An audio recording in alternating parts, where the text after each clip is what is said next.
Idza ja'akum man tardawna dinahu, kalau datang kepada kamu laki-laki, syaratnya laki-laki itu nggak banyak, cuman dua aja. Pertama, din, agama, wa khuluqahu, akhlak. Kenapa dua? Karena ada orang yang taat beragama, sholat rajin, puasa sunat, Senin Kemis, umroh, berangkat ke Makkah sebulan sampai 2 kali, ternyata punya travel umroh, tapi ngomongnya kasar, nggak ada tata krama sopan santun. Saya ini bagi orang di Pulau Jawa termasuk yang ngomongnya kasar, karena kami di Pulau Sumatera banyak gunung, ngomong tuh mesti keras karena angin kencang. Saya sudah mulai setel, saya akan berangkat ke Pulau Jawa, ke Malang, ke Surabaya. Jadi saya memang udah setel ngomong itu lembut. Marilah kita bina keluarga yang baik, supaya kita menjadi sakinah mawaddah. Tapi nggak bisa, memang udah gitu setelannya. Tapi sebetulnya saya ini suaranya aja yang keras, hatinya selembut sutra.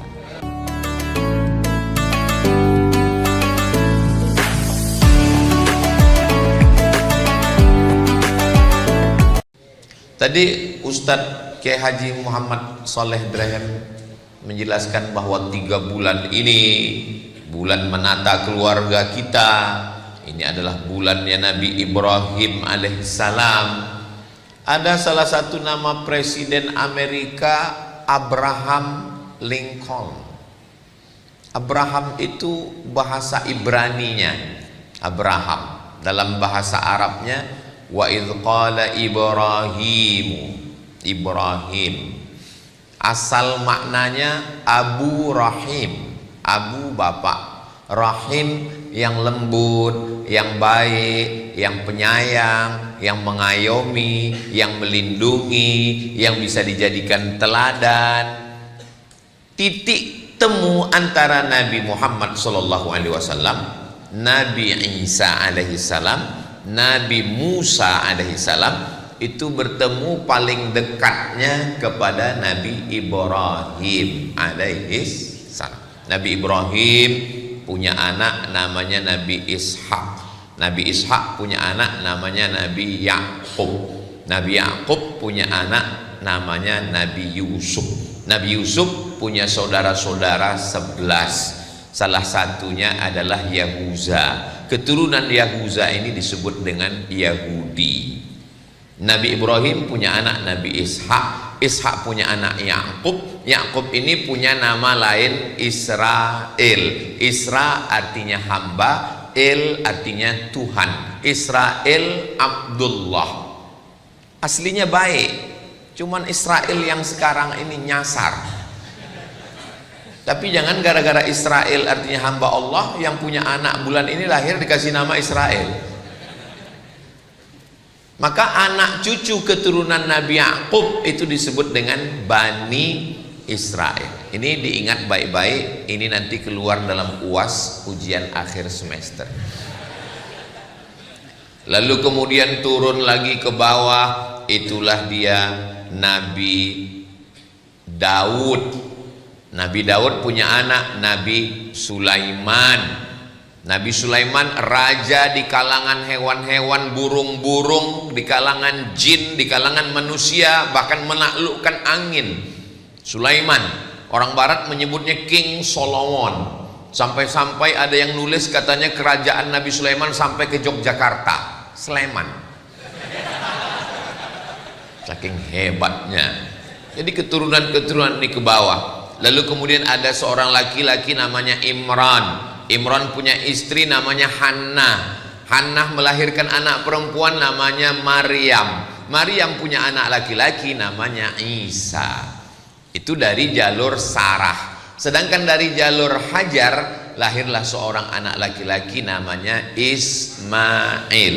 Isma artinya dengarkanlah, El Tuhan, Ismail kabulkanlah ya Allah. Karena dia berdoa selama 86 tahun, Rabbi habli minas sholihin, Rabbi habli minas sholihin, Rabbi habli minas sholihin. Lahir anak Ismail. Istajib ya Allah, dengarkan dan kabulkanlah doa saya. Dari jalur ini dan dari jalur ini orang baik-baik. Lalu kemudian turun sampai kepada Adnan. Adnan ini punya keturunan, itulah dari Sayyidina wa Maulana Muhammad sallallahu alaihi wasallam, punya anak Abdullah, punya ayah Abdullah, Abdullah punya ayah Abdul Muttalib, Hashim, Abdi Manaf, Qusay, sampai kepada Adnan, keturunan Sayyidina Ismail, anak daripada Sayyidina Ibrahim alaihi salam.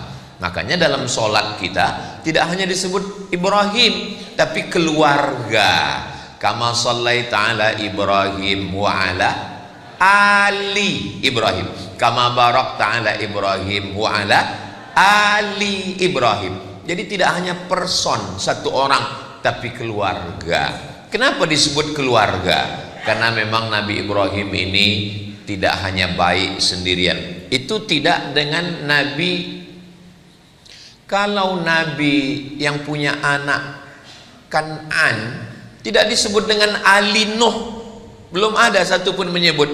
Wa idh qala, ingatlah ketika Nabi Nuh berkata kepada anaknya, ya bunayyarkam ma'ana, wahai anakku mari naik ke atas perahu sampan bapak.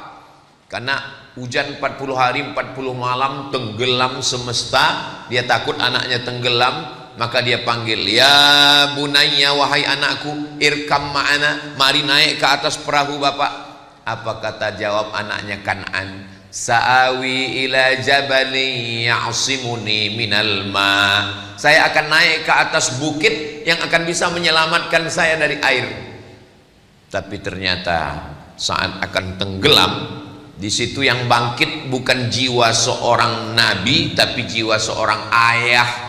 Bukan nabi yang melihat umat, tapi seorang ayah yang melihat seorang anak. Apa kata Nabi Nuh? Ya Rabbi, inna bni min ahli. Ini anak saya ya Allah. Apa kata Allah Subhanahu wa taala? Innahu laisa min ahlik, dia bukan anakmu. Innahu amalun ghairu salih, karena amalnya tidak saleh. Jadi makanya selalu kita berdoa kepada Allah, Rabbi habli minas salihin. Selesai salat, Allahumma ja'alni minat tawabin wa ja'alni minal mutatahhirin wa ja'alni min ibadikas salihin. Lalu kemudian ketika kita salam dalam salat, setelah at-tahiyatul, assalamu alayka ayyuhan nabiyyu wa rahmatullahi wa barakatuh, wassalamu alayna wa ala ibadillahis salihin. Maka nama yang paling bagus adalah Kiai Haji Muhammad Soleh. Dan syarat untuk menjadi soleh itu, tauhidnya harus bersih lurus kepada Allah, tidak kepada yang lain, hanya kepada Allah. Qul huwallahu ahad, Allahus. Di situ titik temu.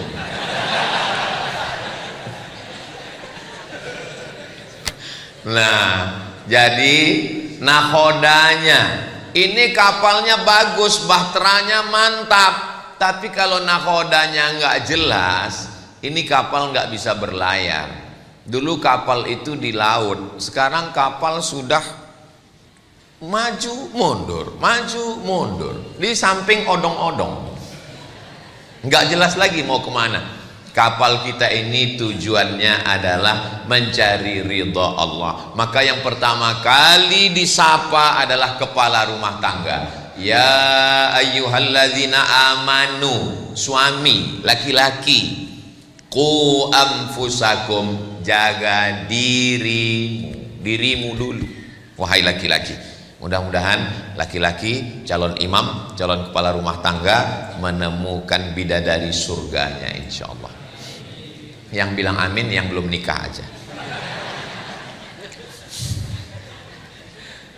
Yang sudah nikah bilang amin, itu untuk anaknya, untuk cucunya. Ini saya menetralkan suasana. Idza ja'akum man tardawna dinahu, kalau datang kepada kamu laki-laki, syaratnya laki-laki itu nggak banyak, cuman dua aja. Pertama, din, agama, wa khuluqahu, akhlak. Kenapa dua? Karena ada orang yang taat beragama, sholat rajin, puasa sunat, Senin Kemis, umroh, berangkat ke Makkah sebulan sampai 2 kali, ternyata punya travel umroh, tapi ngomongnya kasar, nggak ada tata krama sopan santun. Saya ini bagi orang di Pulau Jawa termasuk yang ngomongnya kasar, karena kami di Pulau Sumatera banyak gunung, ngomong tuh mesti keras karena angin kencang. Saya sudah mulai setel, saya akan berangkat ke Pulau Jawa, ke Malang, ke Surabaya. Jadi saya memang udah setel ngomong itu lembut. Marilah kita bina keluarga yang baik supaya kita menjadi sakinah mawaddah. Tapi nggak bisa, memang udah gitu setelannya. Tapi sebetulnya saya ini suaranya aja yang keras, hatinya selembut sutra. Yang ngomong ya saya sendiri. Nah, jadi syaratnya kepala rumah tangga laki-laki itu 2. Yang pertama adalah din, agamanya. Yang kedua akhlaknya. Ini nggak boleh bertentangan. Ada sebaliknya. Dengan tetangganya sopan, dengan kawannya baik, ngomongnya lembut, tapi nggak sholat, itu juga tidak baik. Yang satunya sholat, orangnya rajin, kalau dengan temannya Masya Allah tabarakallah, kalau pergi ke restoran dengan teman tiba-tiba itu jusnya tumpah, tenang bro, kita pesan satu lagi, dengan teman lembut. Tapi dengan istri begitu tumpah, kemana matanya tadi? Mudah-mudahan anak-anak perempuan kita dapat suami yang cukup 2 syarat ini. Yang pertama din, agamanya, sholatnya, akidahnya, asyhadu an la ilaha illallah wa asyhadu anna muhammadan rasulullah. Sholat. Saya Ustadz dulu nyangka kalau nikah sama dia hidup saya bahagia, karena saya lihat dia statusnya sudah mantap, pengusaha, BUMN, PNS. Ternyata Pak Ustadz, harta tidak membahagiakan. Kenapa Bu? Sampai sekarang dia nggak sholat. Gimana rasanya punya suami nggak sholat? Kayak tidur sama genderuwo. Lama hidup banyak dirasa, jauh berjalan banyak dilihat. Lama jadi ustadz banyak yang curhat. Makanya bapak-bapak, ibu-ibu yang cari menantu, maka pilih 2 ini, fit and proper test. Buat nanti, kumpulkan semua jamaah, buat acaranya fit and proper test menantu. Ketua Kiai Haji Muhammad Soleh Drehem. Tim penguji dari luar Abdul Somad. Pengaman sudah siap TNI Polri. Kita tes syahadatnya, sholatnya. Kamu mau minang jamaah kita? Iya Pak. Sholat? Alhamdulillah. Berapa kali? Idul Fitri, Idul Adha. Hafalan surat-surat pendek? Alhamdulillah. Namanya siapa? Namanya Kausar Pak. Baca. Inna a'tainakal kausar. Kamu? Imran Pak, baca surat Ali Imran. Wah, panjang Pak. Memang nama saya Imran, tapi sehari-hari dipanggil Kulhu. Ayo baca Kulhu Allah. Tidak ada yang melembutkan hati, menenangkan jiwa, pelipur lara selain dari anak yang pakai baju koko, pakai sarung, ngangkat tangan, Allahu Akbar. Itulah makna qurrata a'yun, sejuk dipandang mata. Mudah-mudahan anak kita anak yang soleh dan solehah. Syarat kepala rumah tangga suami nggak banyak. Yang pertama din, agama. Yang kedua akhlaknya baik. Kalau perempuan syaratnya agak banyak, 4. Tungkahul mar'atu li arba'. Perempuan itu dinikahi karena 4. Pertama, 5 liha, sugih, kaya. Kamu nikah dengan dia? Iya. Perasaan dulu kamu kan playboy cap tupai, lompat sana lompat sini. Kok nikah dengan dia? Ya ini yang paling kaya Pak Ustadz. Kabarnya dia ini kakeknya dulu orang-orang kaya yang hartanya nggak habis 7 turunan. Terus Ternyata setelah nikah ketahuan dia keturunan yang ke-8.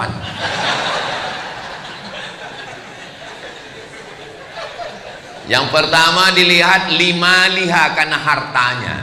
Yang kedua lihasabiha karena keturunannya. Kamu kenapa nikah dengan dia? Dia darah biru, Pak Ustadz. Jangan nikah dengan darah biru. Kenapa? Di rumah sakit donornya mahal.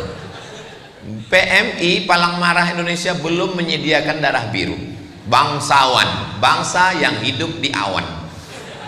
Saya merasa disediakan pentas, karpet, kursi. Sayalah bersama Ustadz dan Habib tempat yang paling tinggi. Ternyata ada yang lebih tinggi. Hai guys.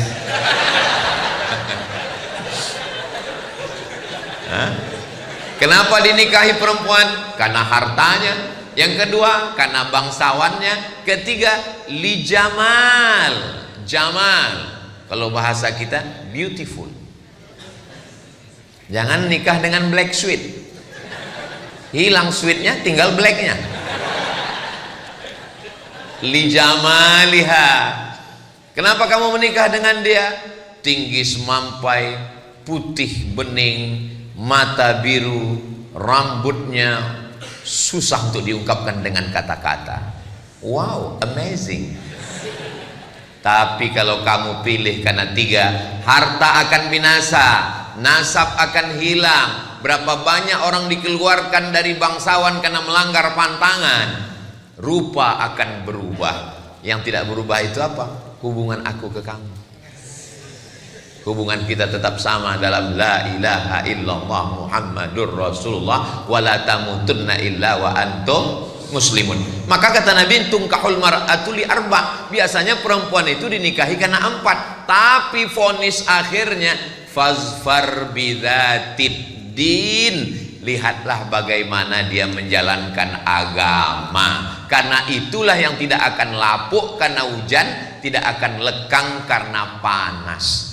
Cobalah tanya orang-orang tua kita yang sudah menikah 5, 10, 20 tahun, ulang tahun pernikahan emas 50 tahun.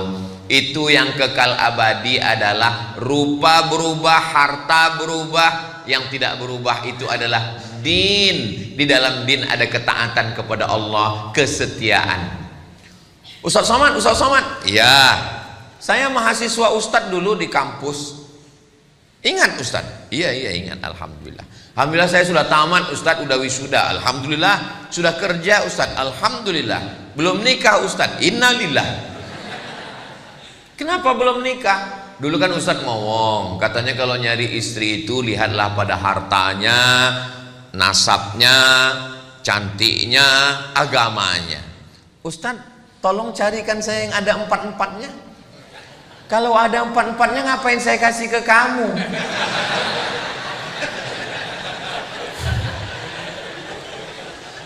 Man talaba akhan bila aibin baqiya bila akhin. Siapa yang nyari teman gak ada cacatnya, seumur hidup gak akan berteman. Siapa yang nyari istri sempurna, maka seumur hidup akan menjadi jombloan sejati. Menikah itu bukan mencari kesempurnaan, tapi menutupi segala kekurangan. Sebelum nikah memang yang dilihat lebih tinggi, lebih ganteng, lebih cantik, lebih kaya.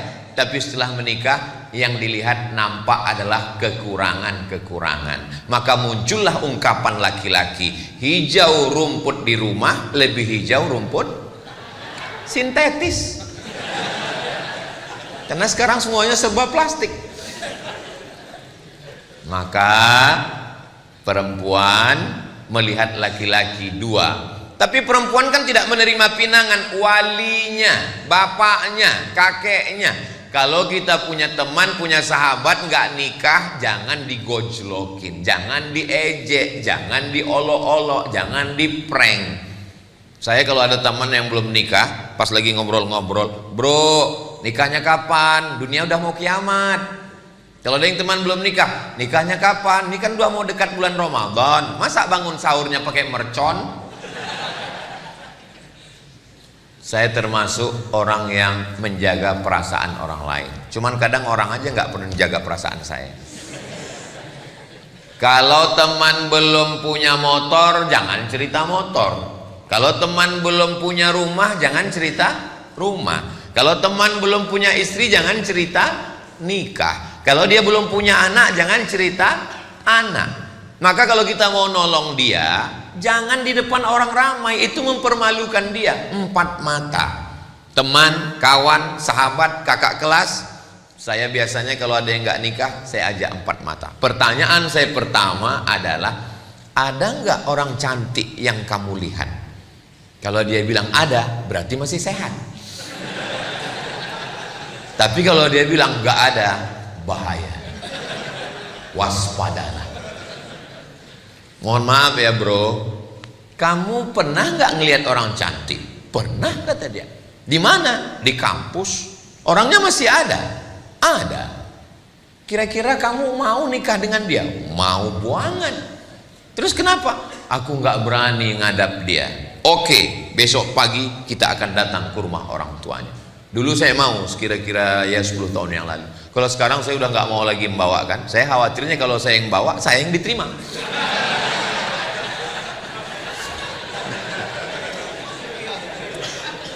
Ustadz Somad kepedean. Jadi kita tolong teman kita, sahabat yang mau nikah, jangan kepedean mentang-mentang udah kerja, udah sarjana, udah ini langsung datang. Assalamualaikum Pak Haji, saya tidak mau hubungan kita hanya sekedar 1 jamaah di masjid, mau ingin yang lebih dekat daripada itu, angkat aku jadi menantu. Jangan. Walaupun dia mau, tapi komunikasi kita orang timur tidak begitu. Bawa orang tua, bawa Ustadz Kiai Haji Muhammad Soleh Drehem, bawa Habib. Kalau khawatir, bawa Pak Kapolres.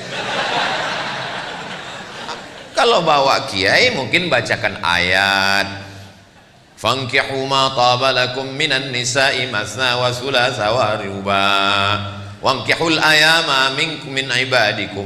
Tapi kalau Pak polisi, nggak perlu basa-basi, terima. Kalau enggak, saya tilang.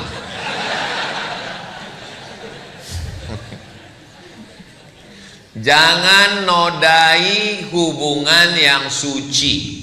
Jangan rusak fitrah yang sudah diberikan Allah Subhanahu wa taala. Jaga. Bapak yang punya anak laki-laki, ibu yang punya anak perempuan, jangan biarkan angka aborsi kita 1,5 juta. Nauzubillah, nauzubillah, nauzubillah. Berarti setiap detik ada. Ditambah lagi grup-grup sekarang, saya mau menceritakannya pun malu. Yang terakhir di Bredel, grup sedarah. Nauzubillah, nauzubillah, nauzubillah. Mudah-mudahan Allah menyelamatkan negeri ini. Wa ma kana Allahu liyu'adzibahum wa anta fihim. Allah tidak akan menurunkan azab selama Nabi Muhammad SAW masih ada bersama kamu. Wa ma kana Allahu mu'adzibahum wa hum yastaghfirun. Allah tidak akan menurunkan azab selama masih ada yang beristighfar. Kalau dilihatlah merajalelanya zina, sudah lama azab itu turun. Gunung meletus, tsunami naik ke darat. Kenapa negeri ini masih aman? Masih ada orang-orang tulus ikhlas yang bangun tengah malam beristighfar. Astaghfirullah Rabbal baraya, astaghfirullah minal khataya. Tulus ikhlas karena Allah Subhanahu wa taala. Lalu kemudian jangan kita rusak negeri ini. Insya Allah Jawa Timur, Surabaya, Indonesia tetap dijaga dalam lindungan Allah. Baldatun thayyibatun wa rabbun. Kalau zina dan riba sudah merajalela, itu tanda mereka mengundang azab Allah Subhanahu wa taala. La ta'murunna bil ma'ruf, ajak orang buat baik. Wala tanhauna 'anil munkar, larang dari perbuatan mungkar. Kalau kamu tidak melakukan itu, la yushikanna ayyab'afallahu 'alaikum 'iqaban, dikhawatirkan akan diturunkan Allah azab. Ketika azab itu turun, summa tad'unahu, lalu kamu kumpul ramai-ramai istighosah kubro, ngangkat tangan, Allah angkat bala ini. Fala yustajabu lakum, doa kamu tidak dikabulkan. Jadi tujuan kita ngaji, tujuan kita sholawatan, tujuan kita majelis zikir, itu semua untuk menyelamatkan kita, anak-anak kita dari fitnah akhir zaman yang luar biasa ini. Memangnya zina ini cuman zaman sekarang Pak? Zaman dulu sudah ada, cuman komunikasi manusia waktu itu tidak semasif sekarang. Zaman dulu laki-laki mau ngomong sama perempuan itu nggak boleh, pantang, aib. Lihatlah bagaimana susahnya Zainuddin komunikasi dengan Hayati dalam tenggelamnya kapal Van der Wijk. Dulu ditulis itu kertas, lalu diletakkan di celah sayap burung merpati. Hai burung, sampaikan pesanku padanya. Rupanya burungnya salah alamat. Musim berubah, hari berganti, tidak lagi pakai burung, dimasukkan ke dalam botol kaca. Salamkan cintaku padanya.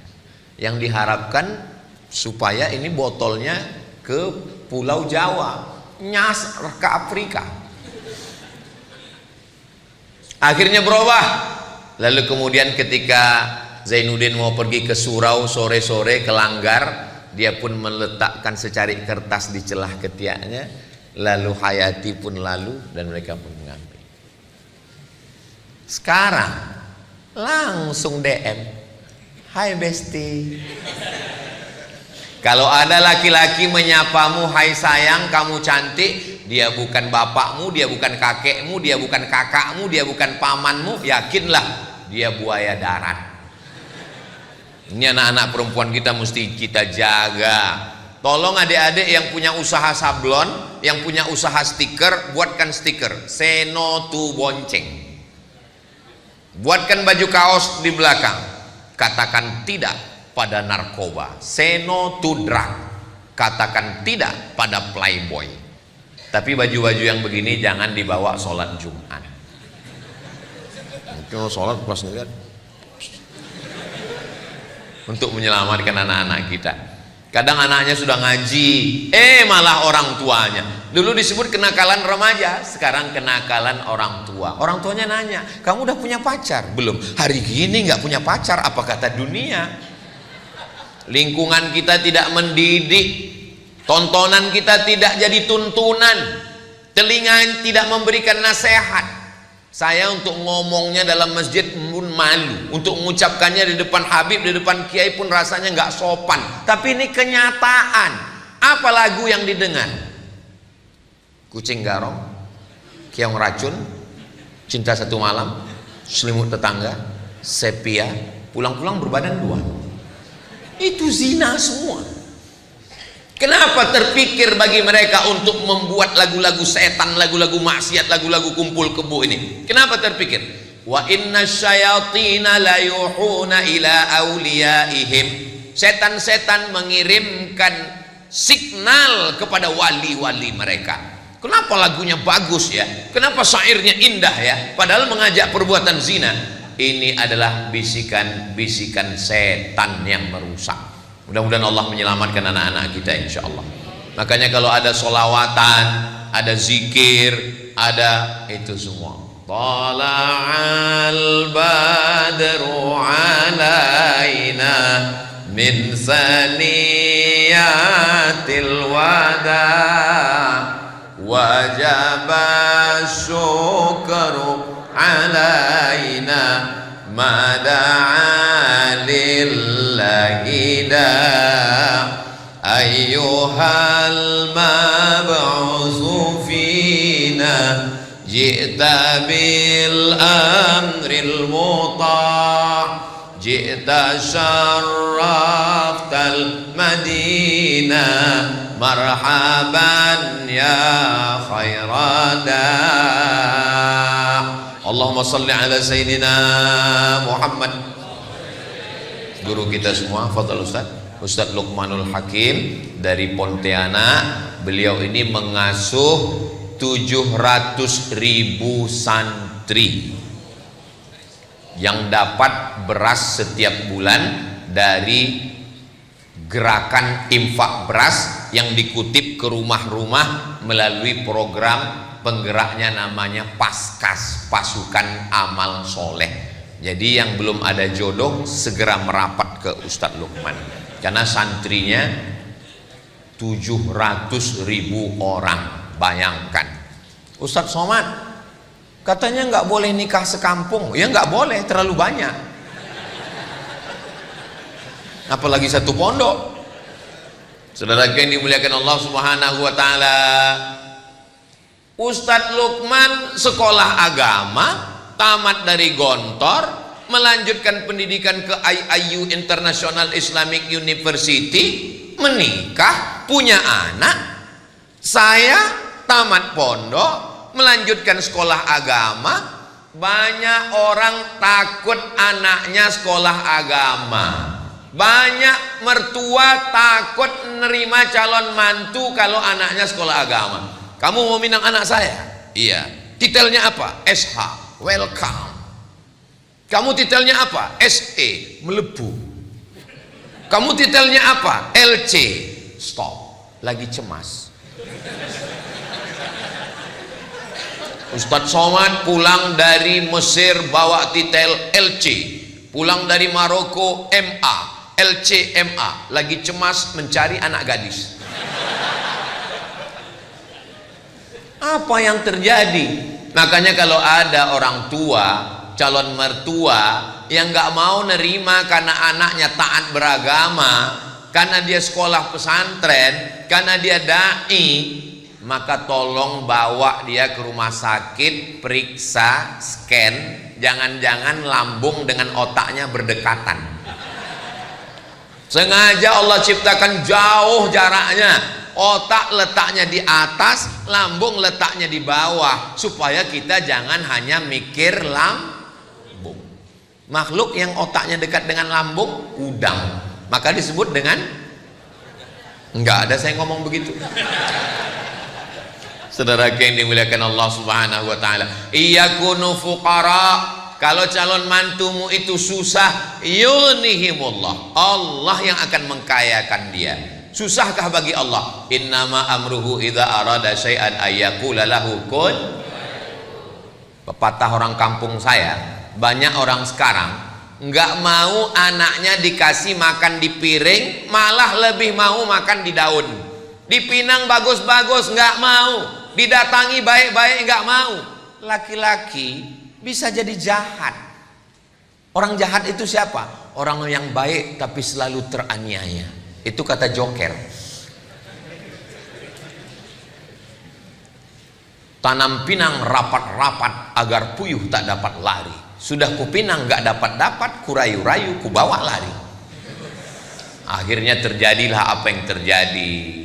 Kalau sudah terjadi, terpaksa orang tua menikahkan. Apa namanya? Nasi sudah jadi tai ayam. MBA, married by accident, masalah sudah merajalela, bapak ibu masih cerita bubur ayam lagi. Ya Allah, selamatkan anak-anak kami dari fitnah akhir zaman. Saya kalau membayangkan bagaimana Ustadz Lukman gak pacaran sampai tamat Gontor, sampai kuliah. Kenapa? Karena pondok menyelamatkan. Benteng terakhir kita pondok pesantren. Daftarkan anak Anda segera ke pondok pesantren. Hubungi nomor kontak berikut ini. Ingat, kuota terbatas. Sekarang pesantren dibully, pesantren diekspos, dikatakan ada kekerasan, dikatakan jangan gara-gara nila setitik rusak susu. Dulu sebelanga, sekarang sekota. Ini sengaja diangkat untuk apa? Supaya anak kita tidak punya. Orang tua berangkat dari jam 7 pagi, pulang jam 4 sore, sampai rumah jam 5, capek, lelah, letih, lesu, letoy, loyo, lunglai, sehingga tidak punya perhatian lagi ke anak-anak. Tidak ada yang mampu membangunkan anaknya dari jam 3 subuh sampai tidur jam 10 malam, ngontrol bacaan Qur'annya, pakaiannya, jilbabnya. Kita doakan supaya para habaib, kiai-kiai kita di pondok pesantren sehat untuk menjaga anak-anak kita, insya Allah. Anak saya, ponakan saya wajib mondok. Anak Ustadz Lukman mondok, kirim ke Al-Azhar Kairo Mesir. Anak saya, ponakan saya mondok. Yang nggak mau mondok, saya pecat jadi anak. Kenapa? Karena saya nggak sanggup. Kiai-kiai zaman dulu supaya anaknya nggak manja, maka dikirim ke kiai lain, dikirim ke pondok lain. Supaya apa? Supaya anak merasakan pendidikan. Orang tua yang sayang dengan anak bukan orang tua yang menyiapkan kamar yang besar, AC yang dingin, dengan layar TV yang besar, dengan handphone, gadget, laptop. Ustaz Somad tolong datang ke rumah saya besok, bisa? Acaranya apa Pak? Walimah? Enggak. Akikah? Enggak. Nikah? Enggak. Pindah rumah? Enggak. Terus acaranya apa? Ruqyah. Yang mau diruqyah siapa? Anak saya di kamar Pak Ustadz, nggak mandi, nggak makan, nggak sholat, nggak sekolah. Ngapain dia di kamar? Nembak musuh yang nggak mati-mati.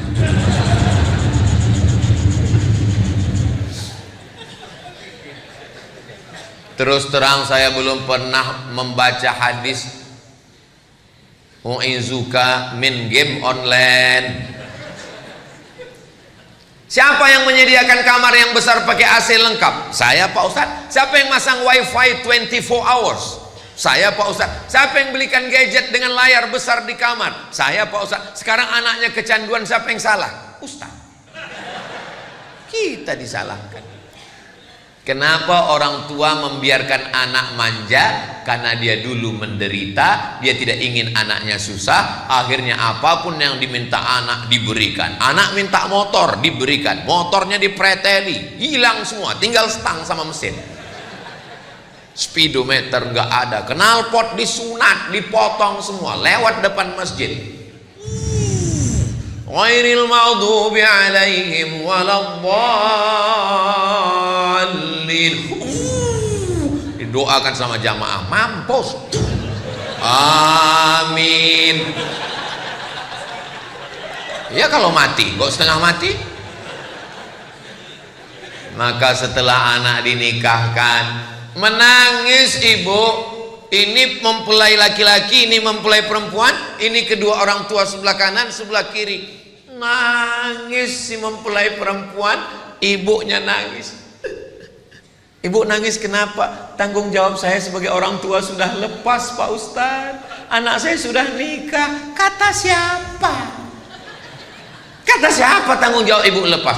Tolong nanti ibu kalau kebetulan jadi mempelai, mendampingi mempelai jadi orang tua, jangan asal-asal nangis. Saya dikirim beberapa video waktu sungkem itu, orang tuanya nangis, yang lain bukan nangis. Kenapa? Bulu matanya copot.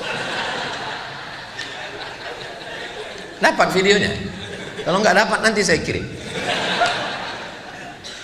Siapa yang mengatakan tanggung jawab bapak sama ibu berakhir setelah akad nikah? Akad nikah acara yang sakral, yang suci, yang bersih di masjid. A'linu hadzal nikah. Nikah jangan diam-diam. Buat iklannya, istiharkan, buat walimahnya. Aulim walau bisyatin. Ta'al. Sini, wahai Abdurrahman bin Auf. Kamu nikah ya? Iya ya Rasulullah.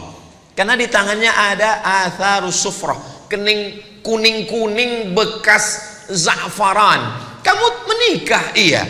Kenapa enggak ngundang-ngundang? Aulim walau bisyatin, buatlah selamatan walaupun hanya seekor kambing. Seekor kambing kalau di Arab itu undangannya 10 orang. Kalau seekor kambing. Kalau di kampung saya 1 RW. Apa maksudnya? Walaupun ngundang 10 orang, buat acara, baca doa, syukur-syukur ada hadrah, wadribu alaihi bidufuf, pukulkan kendang. Barakallah lakuma wa baraka alaikuma wa jama'a bainakuma fi khair. Setelah itu menikah bulan Januari, lalu kemudian nanti bulan Desember atau Oktober, Ustaz Somad datang ya acara akikah. Yang nikah Januari kemarin, alhamdulillah. Tapi sekarang jarang-jarang begitu. Nikah Januari, Mei diundang akikah. Loh, perasaan kemarin walimahnya Januari. Iya Pak Ustaz. Mei kok sudah akikah? Ini efisiensi Pak Ustaz. Mau gimana anak-anak kita ini?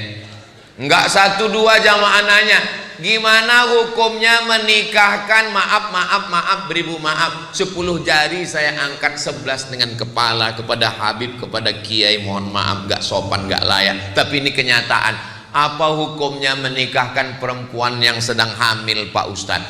Menurut mazhab Syafi'i, perempuan yang hamil nikahnya sah.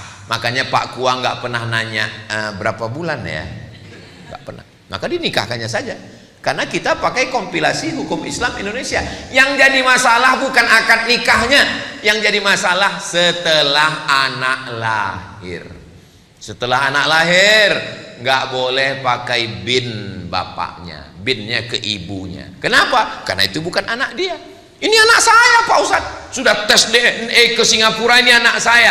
Dalam penetapan nasab nggak bisa pakai DNA, nggak bisa menetapkan nasab. Tapi ini anak saya, nggak bisa. Kenapa nggak diakui? Karena kertas nggak diakui KPU, nyoblos sebelum hari H. Sampai di sini paham? Kalau bapaknya, tolong fokus ke yang kedua. Kalau bapaknya ninggal, si anak nggak dapat warisan. Kalau si anak ninggal, si bapak nggak dapat warisan. Yang paling mengerikan, ternyata si anak perempuan 20-25 tahun akan datang, dia mau nikah, kamu nggak bisa mewalikannya karena kamu bukan bapaknya. Itu yang paling menyakitkan. Mau jujur takut, mau ngaku nggak enak, mau dinikahkan nikah nggak sah. Jalan solusinya gimana?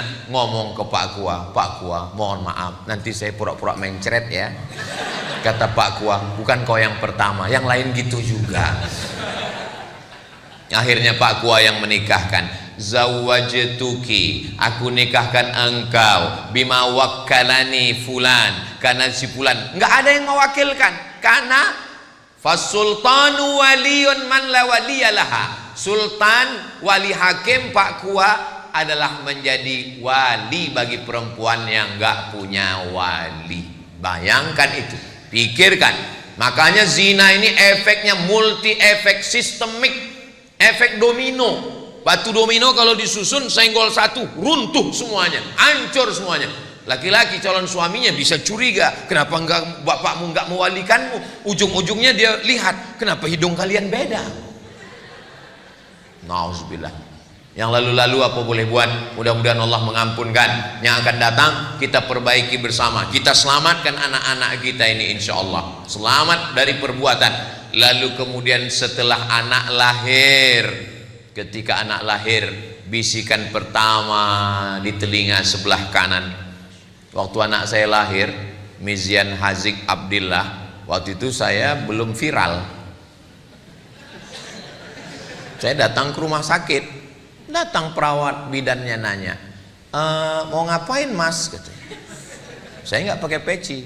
Saya kalau nggak pakai peci, pakai baju kemeja, disangka orang mahasiswa semester 7. Saya bilang, saya mau, anak saya baru lahir, kebetulan tanggal 1 Muharram, saya lagi ceramah nyambut 1 tahun baru, pulang-pulang dia udah lahir. Maka tolong nanti bayinya dipegang begini, kepalanya di sebelah kiri, azannya di telinga kanan. Bisa azan kan katanya. Tapi alhamdulillah, artinya bidan-bidan kita walaupun dia nggak mondok, nggak sekolah agama, tapi sudah diajarkan ternyata mesti diazankan. Saya azankan. Azan untuk anak bayi nggak sama dengan azan masjid. Ini sekarang banyak yang ketukar-tukar ini. Azan yang mestinya untuk masjid dipakai untuk bayi. Kalau untuk masjid itu suaranya lantang, Allahu Akbar, Allahu Akbar. Kalau untuk bayi, Allahu Akbar, Allahu Akbar. Ini sekarang banyak yang untuk bayi dipakai ke masjid. Makanya orang nggak ke masjid. Pas ditanya, sampean orang lu ngonang masjid? Iku untuk bayi. Bisikan ke anak kita adalah asyhadu an la ilaha illallah masuk ke telinga, ditangkap oleh otak, sampai ke tangkai jantung, masuk ke mata, masuk ke telinga, masuk ke tangan, masuk ke kaki, masuk ke sumsum, masuk ke otak. Kalimatu haqqin 'alaiha nahya wa 'alaiha namutu wa biha nub'atsu. Makanya ketika dia naik pesawat, ketika pesawat itu mulai goncang, yang keluar dari mulutnya adalah Allahu Akbar. Ketika black box, kotak hitam, pesawat meledak, kotak hitam ditemukan, diputar lagi. Apa teriakan mereka ketika dalam pesawat? Satu kalimat serentak, Allahu Akbar. Mudah-mudahan kita pun ketika mati itulah kalimat terakhir, insyaallah. Jangan sampai waktu kita mau sakaratul maut, pas didekatkan telinga teman tanya, bukan la ilaha illallah yang keluar, udah ngopi belum? Saudaraku yang dimuliakan Allah Subhanahu wa taala, nampaknya simpel sederhana, tapi itu ajaran Islam. Setelah anak lahir diambil kurma, lalu dikunyah airnya, dimasukkan ke mulut bayi, namanya tahnik. Ingat baik-baik, pakai hak, tahnik. Ini banyak nih yang belum ngaji, baru-baru hijrah. Ustaz Somad tolong anak saya di teknik. Tahnik. Emang teknik sipil? Tahnik. Datang Asma membawa anaknya Abdullah ibnu Zubair ibnu Al-Awwam, anak pertama yang lahir setelah hijrah di Madinah. Nabi mengunyahkan kurma. Dan anak-anak kita biasanya kalau ditanya, kenapa dikasih kurma? Kenapa dikasih cairan kurma? Jangan nanya-nanya, itu sunnah Nabi. Jangan nanya Bani Israel. Banyak tanya Yahudi. Diteliti oleh Ain Shams University Kairo. Ternyata tempat yang paling nyaman, adem, ayem, tentrem adalah rahim. Bayi ketika berada di dalam rahim, walaupun di Afrika Utara itu cuacanya cuma dua, panas dan panas sekali, tapi bayi tetap tenang. Walaupun ibunya mengandung di kutub selatan, nggak ada bayi yang keluar jadi es batu. Tapi begitu dia keluar ke dunia, maka dia menggigil kedinginan. Untuk menghangatkan badannya, apa mau dikasih bandrek? Maka dikasih cairan kurma. Itulah mukjizat Nabi Muhammad sallallahu alaihi wasallam. Siapa yang akan menjelaskan itu? Anak-anak muda kita dari Fakultas Kedokteran, insyaallah. Amin ya rabbal alamin. Lalu setelah itu, kullu mauludin murtahanun bi aqiqatihi. Anak yang lahir ini tergadai. Kalau STNK BPKB kita tergadai, ada uang, kita tebus. Surat tanah kita tergadai, kita tebus.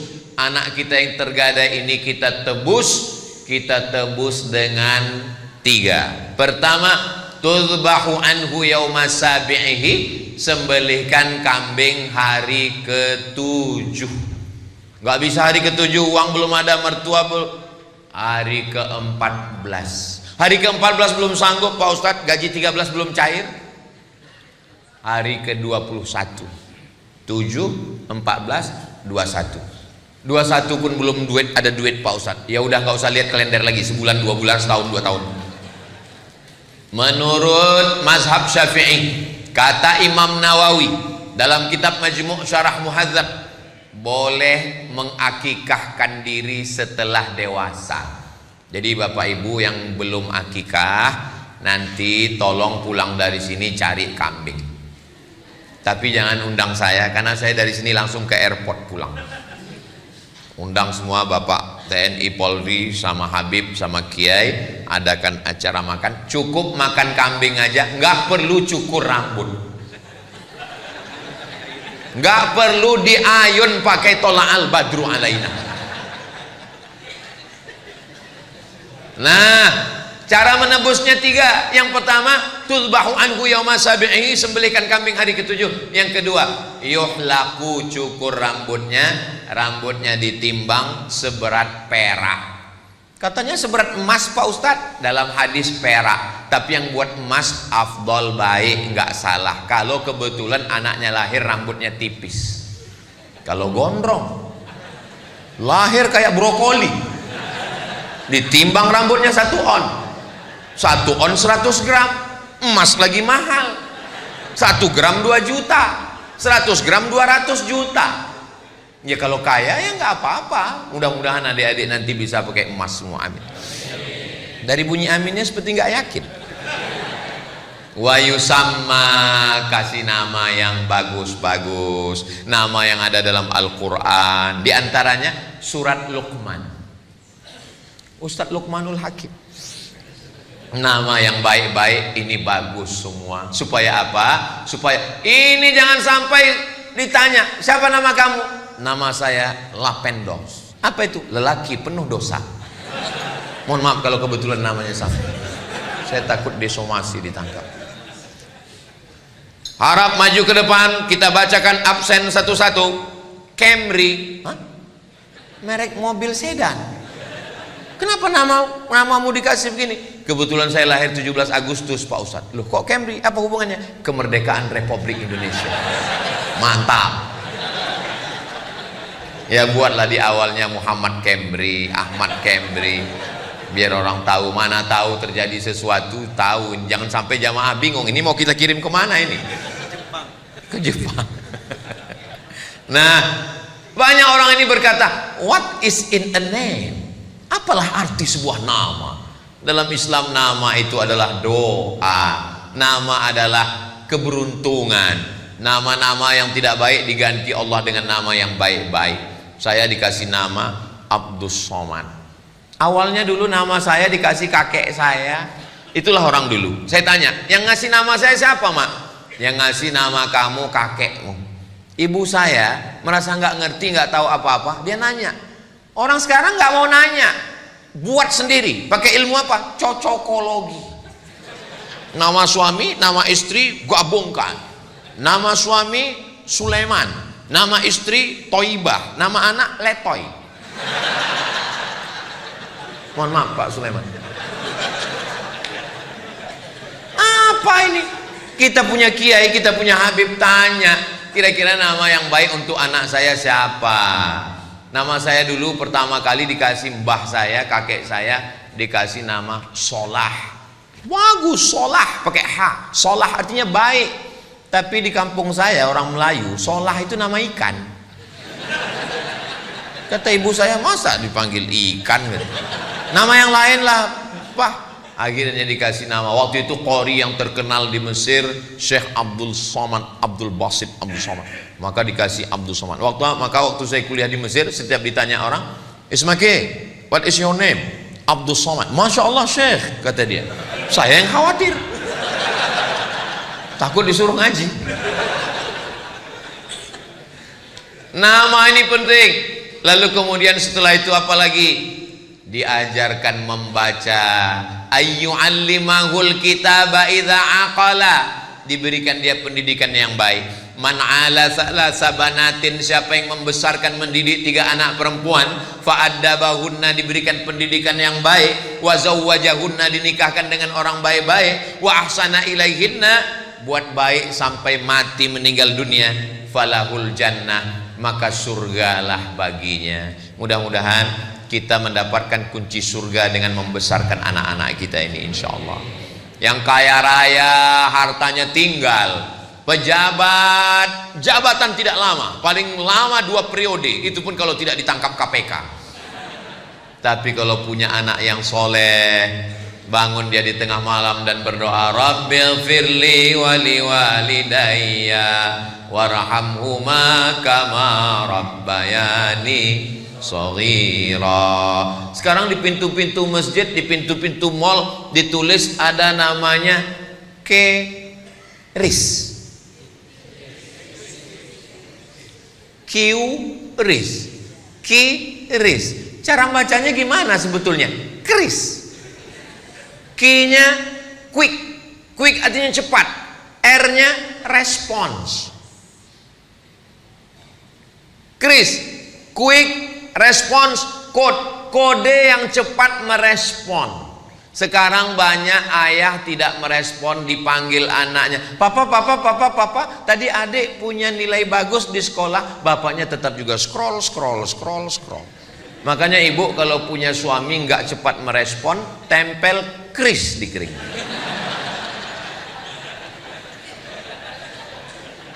Bapak dari pagi Berangkat jam 7 sudah masuk kantor, dagang, bisnis, ke mall, kerja. Pulang jam 5 sore. Habis itu azan maghrib, sholat maghrib di masjid, langgar surau musola sampai isya.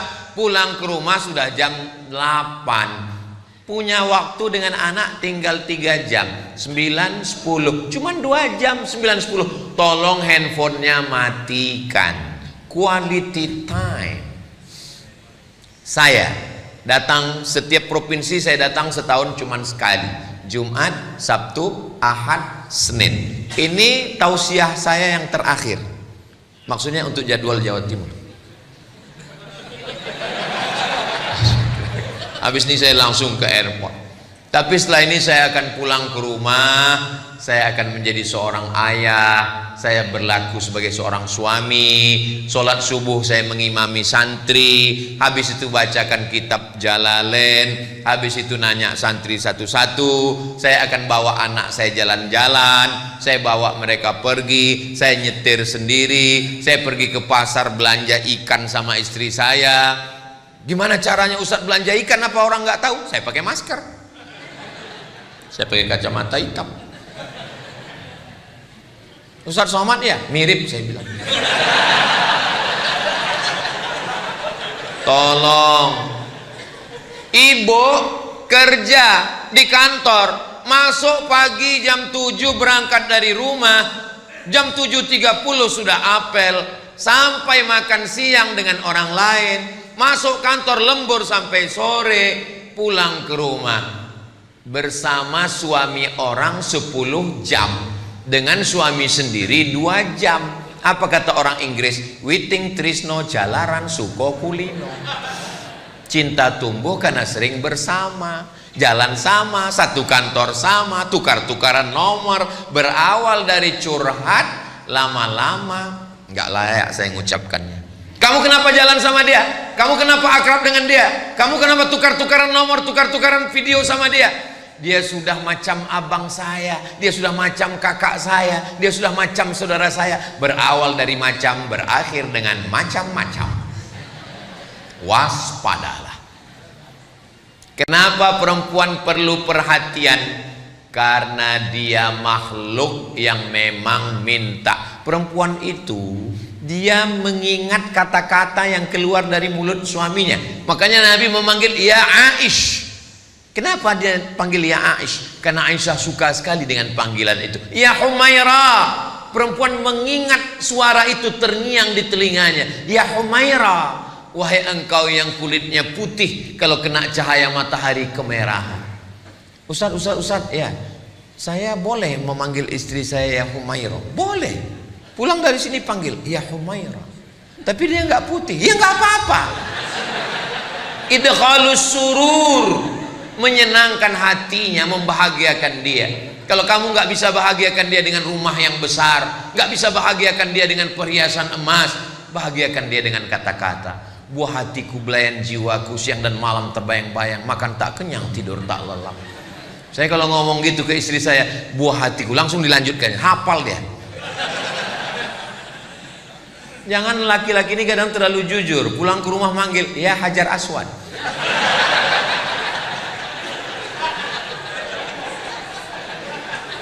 Sampai kapan proses pendidikan keluarga ini?